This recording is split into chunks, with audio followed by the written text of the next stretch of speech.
I wasn't always the biggest fan of RPGs. If you would have asked me just a mere 5 years ago, I would have scoffed at the idea of playing anything with the title of Final Fantasy, Fire Emblem, Dragon Quest, and especially Xenoblade Chronicles. It wasn't until I played Kingdom Hearts for the very first time that my RPG journey was taking off.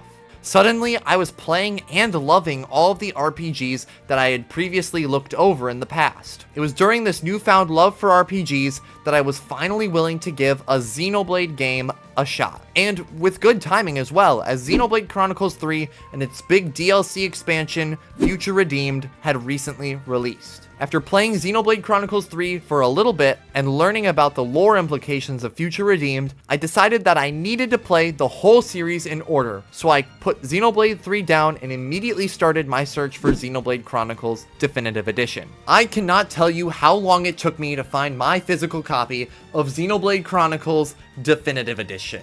I went to every GameStop, Walmart, and retro video game store until one fateful snowy February day, I made a Hail Mary call to GameStop by my grandma's house, and lo and behold, they had a copy. That was the day my eyes were open to one of the greatest games I had ever played. After just a couple hours with the game, I had already fallen in love with Xenoblade Chronicles. I was just captivated by everything the game had to offer. So join me today as I dive back into Xenoblade Chronicles and share with you all why I'm so hopelessly in love with Xenoblade Chronicles.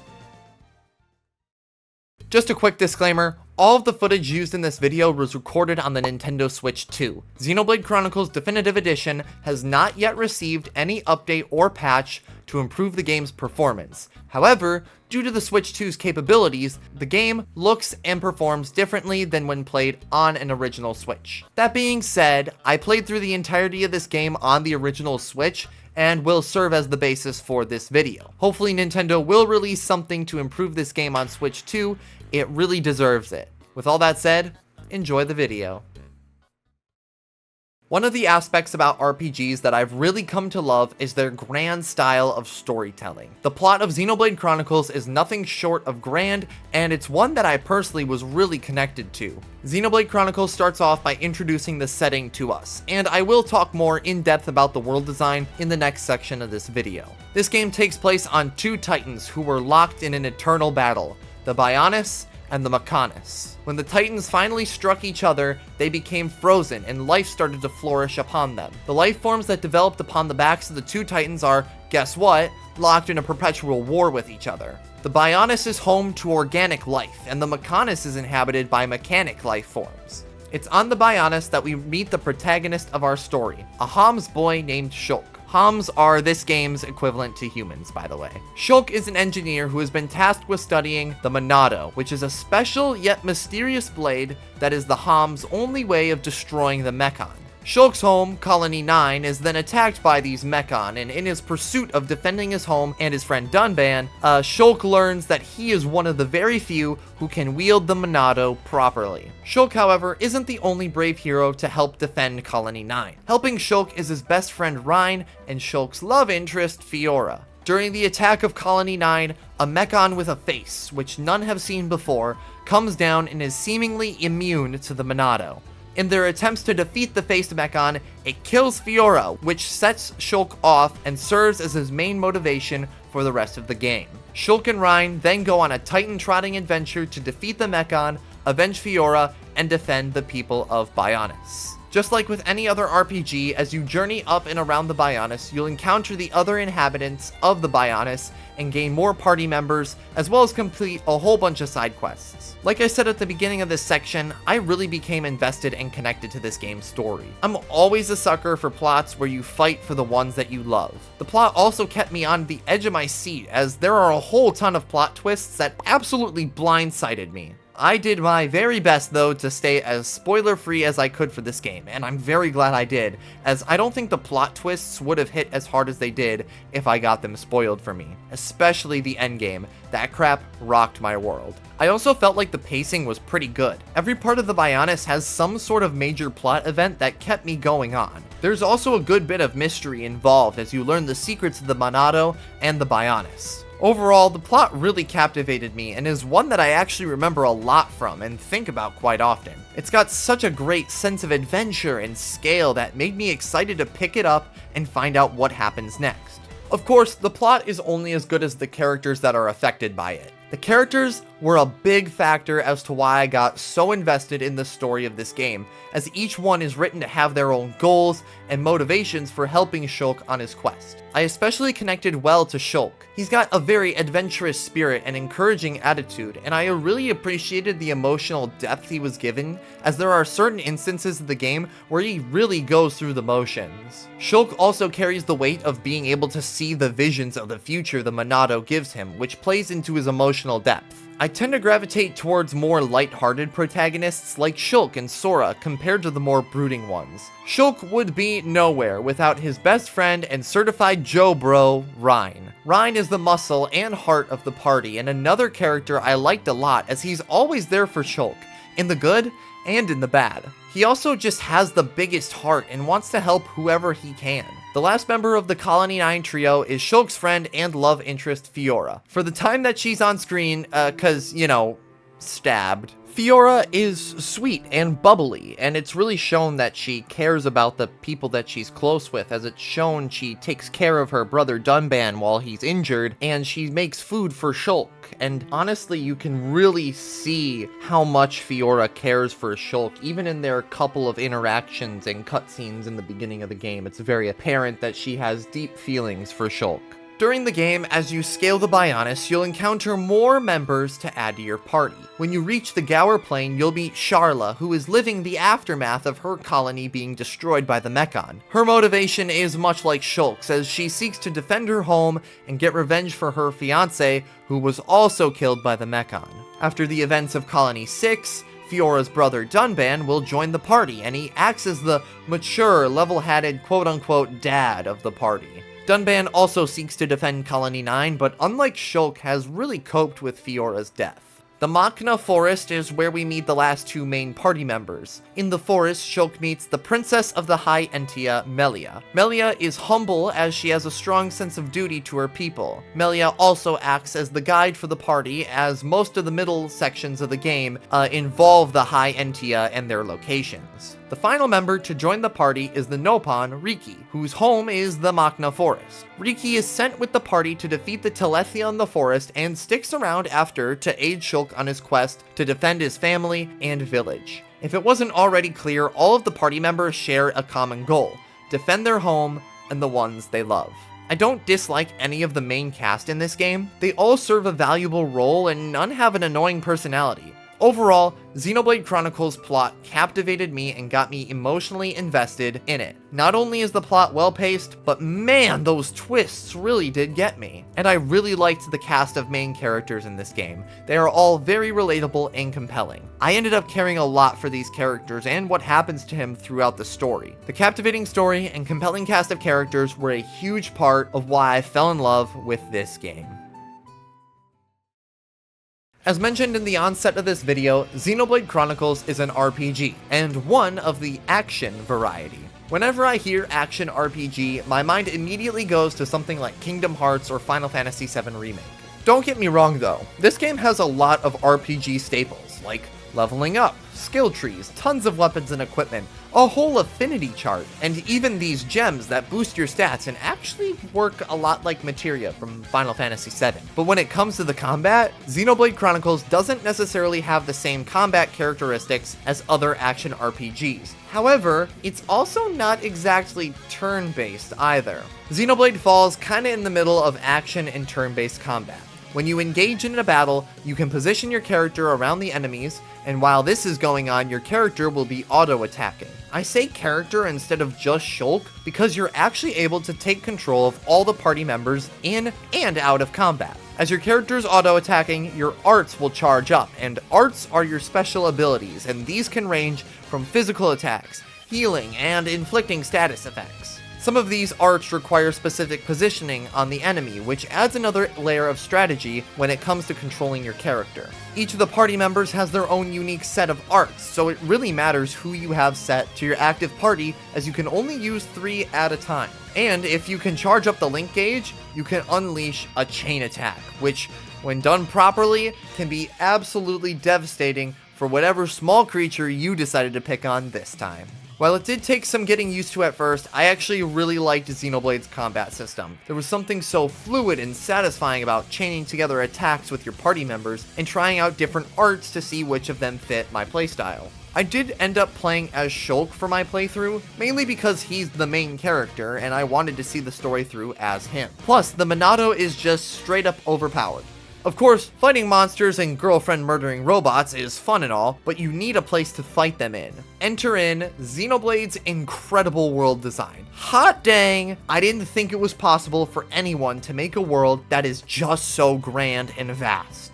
As you travel across the Bionis, and later on in the game, the Mechonis, you get this incredible sense of smallness, and it really sells the idea of traveling on a Titan. Now I know exactly how everyone under 5'4" sees the world. Some of my favorite areas in this game include the Gower Plain. It's just such a spectacle when you first walk out onto the plain and the music hits and you see all the landscaping. Frontier Village is where the Nopon live, and it's this giant tree with a whole village in it. It's quite the spectacle. And the Aerith Sea, especially at night, is very serene. I would very much like to live there. These areas are just such a spectacle. I love how big they are. Unfortunately, due to the Switch version's low docked resolution and even lower handheld resolution, you can never really appreciate how truly beautiful this game is. Despite that, there are some areas that still look really good, like the Satoral Marsh and Valak Mountain, especially at night. Here's hoping that Nintendo will give this game a Switch 2 patch to improve the resolution so we can finally appreciate this game's true beauty. Overall, I really got engaged with this game's combat. It was satisfying to chain together mine and my party members' attacks to completely overwhelm my opponents, and there's just so much customization that goes into building your party with the different arts and members. And the world design and scale of all the different areas of the Bionis and the Mechonis is such a spectacle and is especially pretty in certain areas. The world is a huge part of Xenoblade that really got me to fall in love with this game. There are definitely some places that I want to live. A really important part of games for me, especially RPGs, is their soundtrack. Chances are, if you've heard of Xenoblade, then you know how incredible and impactful its soundtrack is. I'm gonna be straight up with you, I freaking love Xenoblade's soundtrack. It's genuinely in my top 5 video game soundtracks of all time. When I listen to this game's soundtrack, I feel like that meme of Gojo or KSI levitating. You know what? Editor, put those memes on the screen. Oh wait, hang on. I'm editing this. Hey me, put those memes on the screen.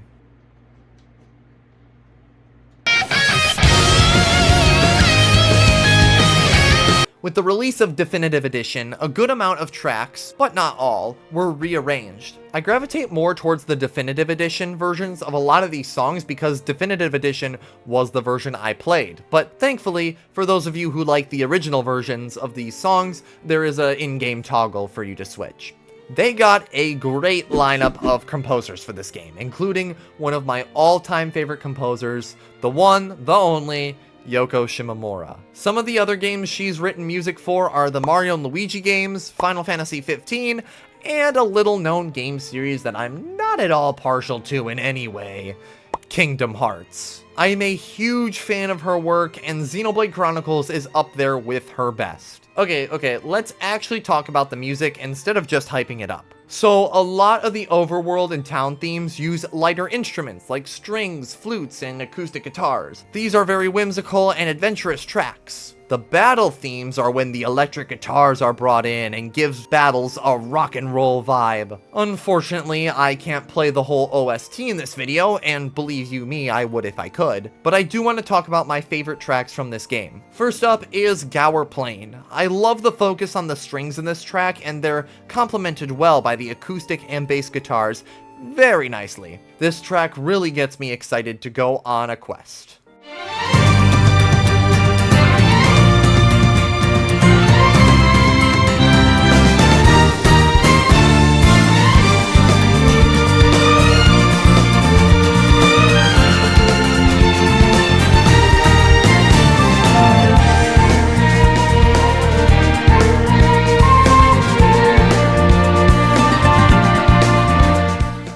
Aerith C track is heavier on the strings, and I love the use of the piano and the vocals. It's a track I could very easily fall asleep to.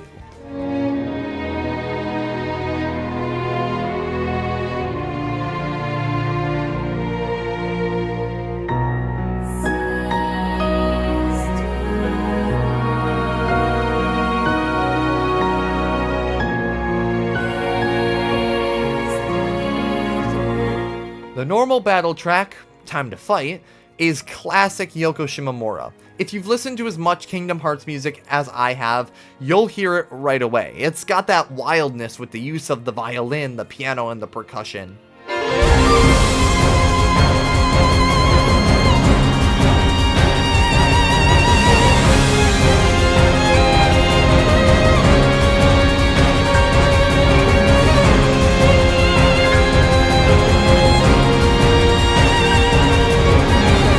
The battle track for fights on the Mechonis, Mechanical Rhythm, goes at it with the electric guitars and the drums. It just really gets my heart racing.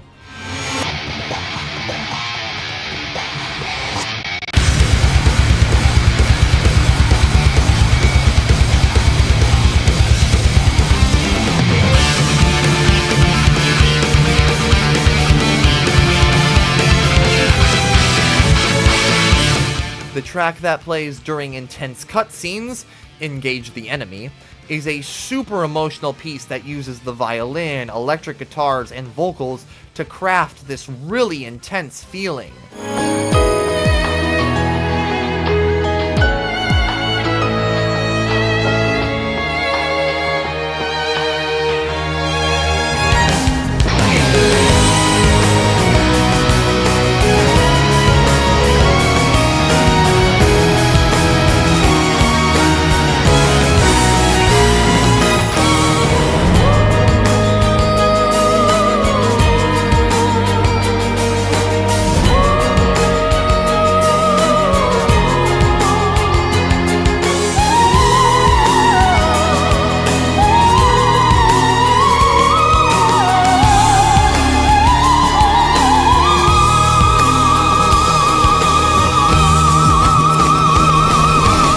And of course, probably the most iconic track from this game, You Will Know Our Names. When you hear this song, you know you're in for a fight, but one you can win, as this song is so triumphant, it makes you feel like you're on a power trip. Oh, in the climax of the song, it gives me chills, it's so good.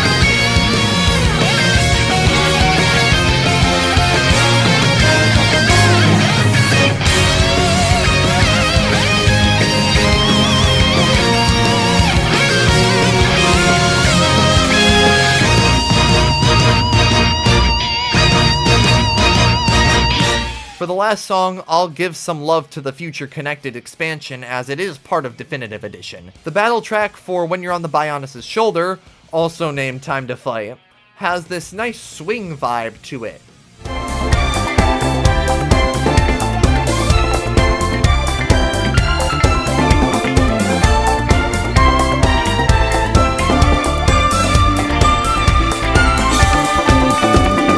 So, if you couldn't tell, I really like this game's soundtrack. Xenoblade Chronicles Definitive Edition soundtrack is one of, if not the, reason why I connected so well with and fell in love with this game so much. Please, Nintendo, I beg you, put just the whole Xenoblade series soundtracks on Nintendo Music. I need me that 1 hour extended version of Riki's theme.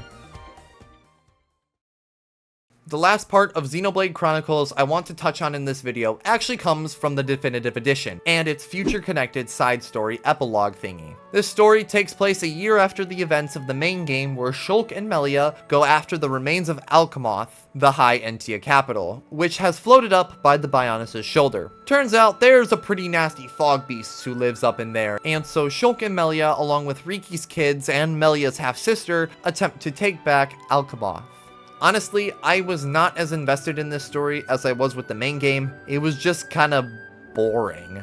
The characters haven't really changed at all. Riki's kids are kind of funny though. Combat is also pretty much the same here, and the Bionis' shoulder is a fun area to explore, I'll give it that. The music is good too, as you saw in the previous section of this video. It was really honestly the boring plot that made this kind of a slog to get through, especially because I was chomping at the bit to start Xenoblade Chronicles 2. Thankfully, Future Connected is a completely separate selection on the main menu and doesn't require you to finish the main game, so I probably won't be replaying this anytime soon. Yeah, Future Connected was kind of a nothing burger, but I included it here just to say that I talked about it.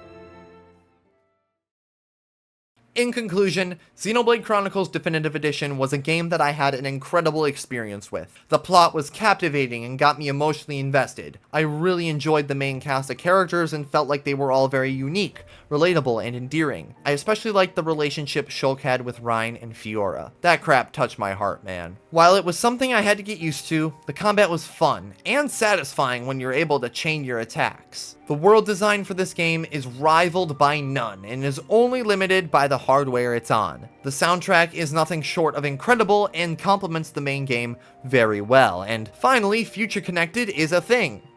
That happened.